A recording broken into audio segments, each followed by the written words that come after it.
Hey guys, Dave here. Welcome back to another ad-free episode of FFBE War of the Visions. Last time I made a roadmap for future UR units that are coming to global. This time, since that was so popular, I'm making another video for future UR vision cards, and I covered most of the MR ones, but I think I missed a couple, so please forgive me. So in this video, I'm going to be going over the vision cards and the espers if they have the Esper. Not all of them do, but if they do, I have all the stats on the screen. Now I'm going to try to go over them in the order that they came out. However, there's some that I'm not sure about. The wiki site it has some gaps in its history, and I wasn't around on JP to experience all of them when they came out. And I'm too lazy to go on the Ultima site and look it up in Japanese. So without further ado, let's go jump in and take a look at the cards in the order that I think they came out. If I'm wrong, correct me below, or if you're interested in one of them, please make sure that you do the research to find out when it really is coming out. And also keep in mind that 1, the stats could change slightly, 2, it might never come out, and 3, like they did with the Mobius that's currently out on global, they could switch the timeline up on us and it might not come out exactly when we think it is anyway. But rather than the time they're coming out, I would focus more on the stats and how you could use them to build your team up and make them stronger. So without further ado, let's jump in. Oh, MR card garbage. No, I'm just kidding. A lot of MR cards are really good, and this one, in my opinion, is one of the best ones that's coming up on global. So let's take a look at why. So you have for the unit minus 100 casting time.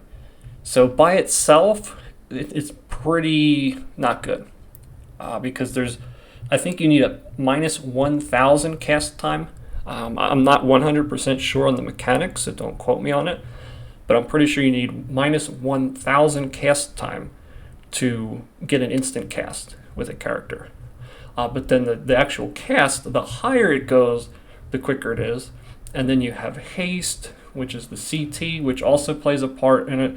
So it's a pretty complicated equation. I haven't actually seen an equation where anybody knows exactly 100% how it works. But if you stack it with other things, for example, if you look at Mage's new video on Scar, where he stacks up casting speed, putting a card or something like that on him would make his lightning casts and quick casts almost instant. So that can be very powerful. But the key point there is it's only an MR card, and you still get 20% party magic plus that nice unit bonus, and you get 126 magic, which is really high. The attack's low, but who cares unless you're trying to put this on Ramza or Miranda or Gilgamesh, like a hybrid unit like that. But most of the time with that cast time, those units, even though they have physical and magic, most of them are instant casts with putting Miranda and maybe Gilgamesh aside. So this is going to benefit like pure casters the most. But it's a good card nonetheless, and if you haven't gotten lucky with Ramu, then this is for you. Now, this double-headed dragon is an interesting one, the vision card side of it. I've mentioned it in previous videos when I've been talking about raids. The reason this one is so strong is because you get 2,500 maximum damage. Now, that's at, 4-star level 99. So you're not going to get that at low levels. But what the max damage does, it doesn't mean I hit for 500 before, now I hit for 3,000. No, that's wrong. Right now you hit for 500, and then if you chain, you'll eventually hit 9999. So this would increase your damage cap to 1,249, something like that. So why is that good? Well, it's only 2,500 extra damage. Not necessarily. The raid that we just had, Lucia had double shot, and if both of those are hitting for 10k, now you hit for an additional 5,000 damage with 2 hits. And then after the chain gets so high, quadruple shot might start hitting harder than double shot because you can break 9999 with that. Maybe once you get to like chain 15, 18 or something like that. So it's a really good card for raid, but especially for dark units because you get the dark attack on that. Now the Esper itself, it's a light Esper. For all of the Espers, I'm putting, aside from the summoning magic, I'm putting all of the, what do you call it, Esper abilities. Duh, I wrote it right there and I forgot, up on the screen. So, I mean, this one's pretty good. It's mainly for a physical attacker unit. Definitely for the vision card with 180 attack. I think that's probably the highest one I've seen, or one of the highest ones I've seen. And the Esper has a very high attack too. It's over 100. Luck and dexterity are high. Agility's low.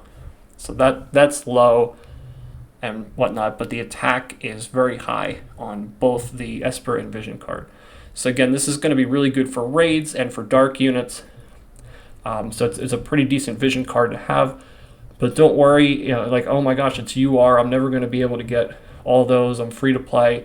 There's a similar one in an MR form coming up later, and I'll explain that one too. So if you can't get your hands on the double-headed dragon and you still like to do raids and get the gear, it's not the end of the world.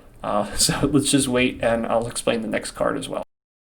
Okay, so I know this one here is probably a lot of people, whether you want it or not, you're probably going to get it because you're interested in Warrior of Light. You've been saving up. I know a lot of people, especially free-to-play players too, they're very interested in getting Warrior of Light. So if you're going to be pulling all out on him, you're probably going to get at least one copy of this one. Now this is rated, one of the best, if not the best, tanking Esper / vision cards in the game. Now it's not going to be the best for every situation, but for like all situations in mind, it's probably the single best. So let's take a look at why. So you get 10 pierce resistance for the unit. Now if you've looked at a lot of the tanks, one thing that most of them are weak against are pierce attacks. So right here, this is going to help make up for that weakness. You also see for the party, you get 20 AoE resist. So units like Mediana, Gilgamesh, any units like that come in and try to do big AoE attacks, you're going to take 20% less damage. So that's really good. Now the hit points are a little bit above average for the vision card, and the attack is actually pretty high. But when we go over to the Esper, another possible weakness for certain tanks is 25 missile resistance, missile attack. So we have 25 missile resistance to kind of make up for that. 15 defense, and I guess like the evasion, well, you get that on pretty much anyone. Anyway, but the hit points are high on it, and decent agility and other stats as well. But it's a good all around because it helps tanks make up for some of their biggest weaknesses and resistances. All right, so this one, Battle of the Four, I don't know what it's really called. I do interpretation and translation of Japanese. That's my job. This one, I think it's like Senran something or other, like Big Four, but who cares, right? So I did my best to translate them into something in English that made sense, but I don't know what Gumi is going to choose in the end. So please don't criticize me on those. I'm just trying to help you guys out. So the unit, you get 20% attack, which is pretty good, and then 20 critical for the party. So, it's decent, low magic, we have high attack, and then we have a new stat on this one. So you get an additional 30 AP. So I'm guessing that's maximum AP there and not just the starting pull. Because if you've done research, I think black mages, they get something like 75%, white mages 75%, I think 50 for red, and then 25% for most other jobs in the game. So having 30 more maximum, if you get 25% of that, that's like another 7.5. So starting on units like Orlando or something like that, even now for like Frederica, maybe being able to do barrage the first turn and whatnot could be very useful. So don't completely discount this one. Critical is pretty good. The unit attack is good. It's also MR, so it'll be a lot easier to max out. So it's a pretty decent one overall. But this one, I don't know when exactly it came out. All right, so before I mentioned that there's an alternative to the double-headed dragon, don't worry too much if you don't get it. That's this card right here, Squid Face. I have no idea what his name is, and I don't care, but he's a squid face, and it's a trap! It reminds me of that. So this unit here, you don't get the full 2,500 for the vision card, but you get 2,000, which is pretty darn close. So if you have any MR vision card shards from getting duplicates, then you can go in the shop once this has been in there, and you can probably more easily get that up. And I would probably recommend this one over other ones because it's going to help you do better in raids. And it's also really good for magical units. The single benefit for the unit, the unit benefit, 15 magical attack is really good. Plus you get 90 stats. So it's a really good one there. And then you get an additional 10 inside the unit and a 15% magic and man killer and other stuff. So it's a pretty darn good MR in my opinion. And then you also get bonus things like Force Instinct and 25% Midichlorian to sense what your enemy's going to do before they do it. So may the Force be with you. Bird Brain. Now this one I have on JP. This came out with the second Final Fantasy Tactics banner. So at first I thought, oh my gosh, this one's really, really good. The Vision card is actually pretty darn good, but the Esper itself is, it's kind of subpar compared to some of the other MR and UR Vision Espers. But let's take a look at the Vision card first. So you get 20% magic. Don't get that confused again with magical attack like Squid Face. Bird Brain just is 20% magic. Now the difference is, I've mentioned it before, 20% magic is done in the previous calculation, and 15% magic is actually 15% raw damage added, and that's afterwards. So you can go on sites like Ultima, and they'll have that calculation there. If you're interested, I can give you a link later, but it's going to be in Japanese, just be warned. And then the party, 20 light attack. So there's not too many light attackers. We have a lot of support and tank for light right now. Hopefully more will come out in the future. But you know, with the stats on this, with the high magic and decent attack and whatnot, I'm pretty convinced that this card and Esper were kind of made for Ramza. If you look on the card as well, you get Slash, 15% attack, Dark Killer, Dark Resistance, Missile Resistance. So it to me looks like a perfect match for Ramza if you have that. But it is limited time, so if you're not going to be pulling on the second Tactics banner, then you probably won't get this. But I mean, I wouldn't worry too much because it's not over the top great. But if you have it, it's definitely a good card and Vision card to have in your roster. All right, so this Vision card, this is a free UR Vision card where you got one copy for free with the Final Fantasy Tactics second banner. Now, I believe that the only reason you get a -5 evasion in the unit field is because it was free, because normally you would not get a minus on a UR Vision card. But this card, it's very strong for attackers and magic. As you can see, both of those stats are kind of over the top. They're much higher than a lot of other Vision cards. I think that's the highest attack I've probably seen on any of the Vision cards. However, you get -5 evasion on the unit, so that could be bad. But if you're going into PvP with a tank or something, yeah, it might be not too bad to put on them. But the key on this one is you get 25 accuracy. Now keep in mind it is limited time and you have to pull and max it out during that event, but you do start out with 1. So you only have to spend, what, $400 instead of $450? Yeah, but that's kind of ridiculous. But the party effect is really good. The 25 accuracy there, it's going to help you basically negate 25 evasion. So if somebody has a Sage hat on, you basically cancel that out. Now, keep in mind, on JP, they just released an update where you get the bonus from all 3 items. So I think how it's going to work, the main item is 100%, then maybe 50%, then maybe 30%. Don't quote me on it. It's not finalized yet. A lot of people don't know. But let's say you had 10 defense, 6 defense, and 3 defense, you would probably get the 10, then you would get half of the 6, which is 3, then you would get half or 1/3 of the 3, which is 1. So gosh, what is that? So you get 14 defense total instead of the 10 that you get now. So you will be able to stack evasion and you will be able to stack defense. I hope that doesn't make teams too tanky or too evasive and whatnot. But the new tower event released a new ring that has 80 attack and 80 magic on a new card. So you can stack that with your weapon, and if you get like 50-60% of those stats, then you're going to be able to make a stronger physical or magical attacker to counter that extra defense. So we'll have to see how it works out. I mean, I guess they're kind of doing it as an experiment as well, but I kind of like the fact that it gives you more freedom to put the gear that you want on instead of, you only have to go with the thing with the highest stats.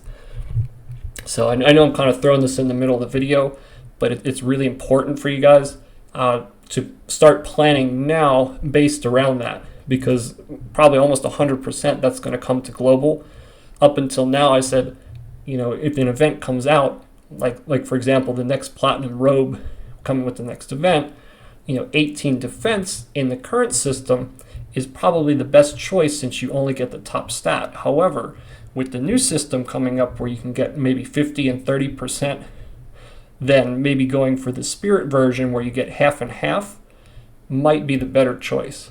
So yeah, I'm going to be definitely looking into that in the future, and I encourage you to start researching that as well so you're prepared for it when it comes. So I know it's kind of out of place in this video, but it's an important update that's going to completely change the way we gear our characters. And I just want you to be aware as soon as possible so you can get ready.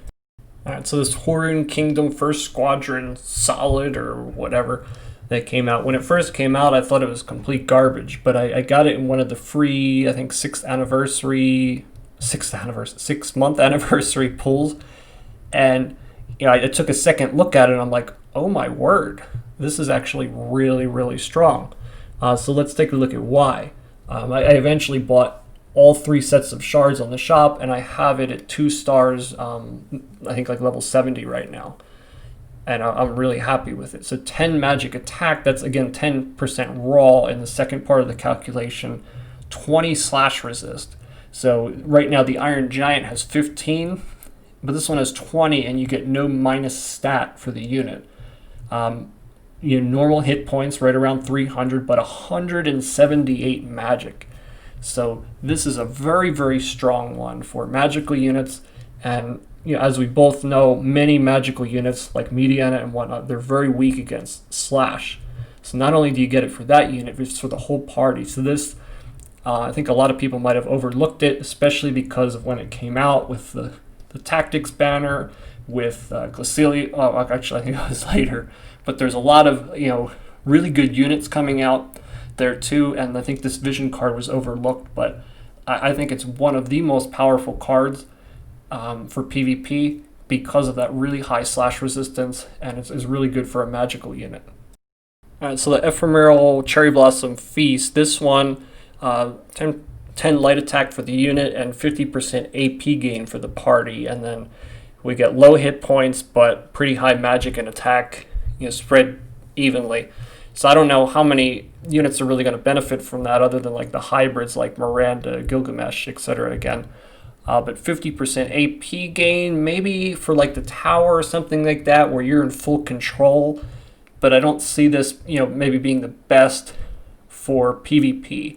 I think another good thing, what is it? I think the Warrior of Light raid coming up. I don't know if this comes out before or after. I think it's after, but for a raid like that, where you get more AP and light attack for the party, I think this could be really beneficial for future dark raids. Actually, the Behemoth that came out just recently on JP, and maybe the Tonberry were both dark. So this could possibly be a really good one for that. But again, I think where it's going to shine the most is going to be in like a tower situation or something like that, something that has longevity or a raid. Alright, so I think this is one of the coolest looking espers. Not really in that picture there, but the model in game. I think it's the same model from Final Fantasy VIII. So I think it's pretty cool. But this one is weird. It's very powerful, but the reason I say it's weird is the vision card is made 100% for a physical attacker, and then the Esper is made 100% for a magical attacker. But if you put the vision card on like Stern, Venera, etc., you're getting 45 dark attack, which is absolutely huge, and a high attack of 164. So it's very, very strong there. And the Esper itself, it matches up pretty well to Shiva and Ramu, but I think it's slightly stronger. So it's going to do a little bit more magic damage than the other ones. But overall, it has other good stats as well, like 25 light killer, 25 slash resistance. So it's a good all-around kit. So if you're looking to do PvP or something like that, you're probably going to do the slash resistance. Oh, I have 15 slash resistance on there twice. Well, that's not right. So just ignore one of them. That's incorrect. You don't get 30. You only get 15. But nevertheless, it's a really good unit. And one trick that I do, and I've told some of my guildmates and whatnot, if a new UR Vision card comes out that's really good, even if you're not planning on pulling on it, I would try to pick up at least one set of shards for it, if not 2 or 3, if it's a really good one that's going to benefit your team. And then, eventually you'll get it in a free pull or when you're going for another unit. And then when you do, bam, instantly 1 or 2 stars. Just a suggestion, you don't have to go with it. And if you're saving up for Warrior of Light or something like that, you might not have the leeway to do that. But that's just personal thing that I do. Whew. Are you guys tired yet? I know I am. I had to take a water break. It's pretty long. I apologize for the length, but there's a lot to go through, and I'm going to stick it through to the end. So the unit for this Undeliverable Thoughts or whatever, 8% hit points for the unit. I guess that's okay, but the key on this is 20% wind resistance for the party. So this would be really good for like anti-Lucia, Ayaka type teams and whatnot. But there's not a super ton of wind units in the game yet.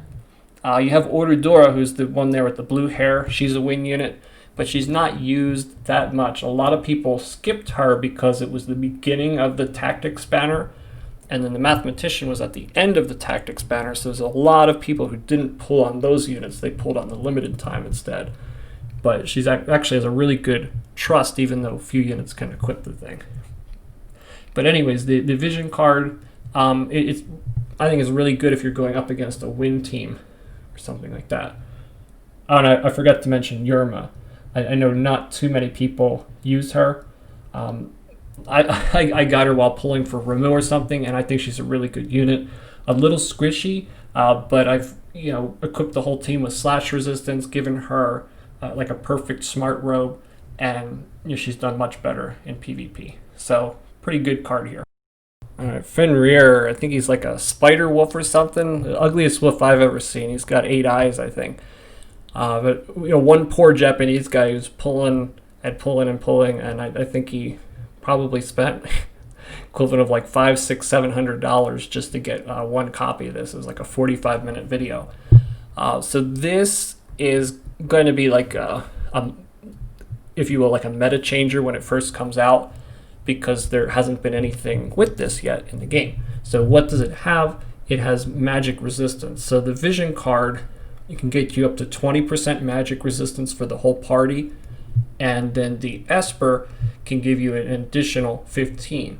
So 35% magic resistance is actually really strong. Now the Vision card itself, it's kind of got a mix of stuff here and there. It's got some killers on there, but Wind Killer, I guess it's good for certain things. But Nether Killer, I'm not even sure what that's for, to be honest. I don't know what a Nether is in this game. But it's pretty interesting. And then this is one of the new Vision cards where they started adding extra stats. So instead of magic, we see agility and dexterity. So adding 4 agility on this instead of 4%, like over a snowy field or something, is actually pretty significant.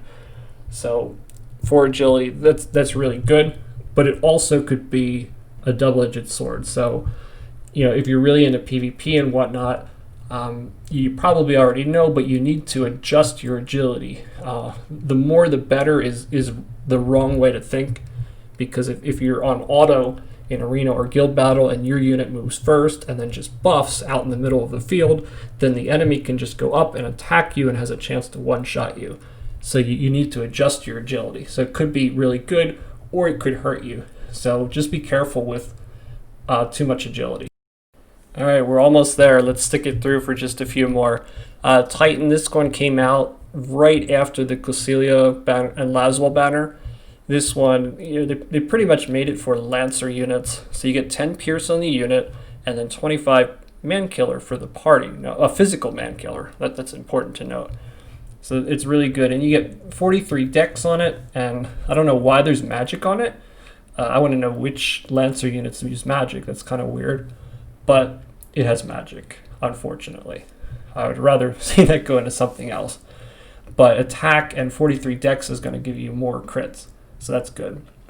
And the actual Esper, you get 15 more Pierce. You get 15 Spirit on there, which I think is the other thing to probably go for. Because a lot of the Lancer, Dragoon, Valkyrie units, they're weak against magic. Some of them have like a 15, 20%. I think Victor is 20% negative resistance to magic. So putting 15 Spirit on there is going to negate a lot of that. So this is a very strong Esper and a very strong Vision card if you're going the Lancer route.